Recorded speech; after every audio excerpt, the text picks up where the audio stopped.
ही आहे ताजी ताजी हिरवीगार मस्त वांगी आणि एकदम छान काटेरी आहे. आज आपण हिची काळी भाजी कशी बनवायची ते बघणार आहोत. छान देठ वगैरे काढून वांगी या पद्धतीने मधोमध चिरून घेतली. मसाल्यामध्ये खोबरं, लसूण, शेंगदाणे, कांदा, धने हे सर्व आपल्याला भाजून घ्यायचे आहे अशा प्रकारे. आता वांग्यामध्ये इकडं मीठ भरून ठेवलेलं आहे. मीठ भरल्याच्या नंतर आपण कढईमध्ये तेल गरम करून छान वांगी आपल्याला लालसर होईपर्यंत परतून घ्यायची आहे. जेवढी वांगी तुम्ही व्यवस्थित परतशाल तेवढं तुमचं भाजी चांगली बनेल. आवडीप्रमाणे आपण मसाले घालून घेणार आहोत आणि जे मसाल्याचं वाटण करून ठेवलं होतं ते यामध्ये घालून घेऊया.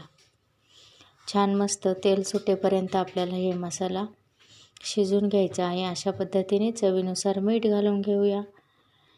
छान तेल सुटल्याच्या नंतर आपण यामध्ये पाणी घालून घेणार आहोत आणि बघता बघता आपलं छान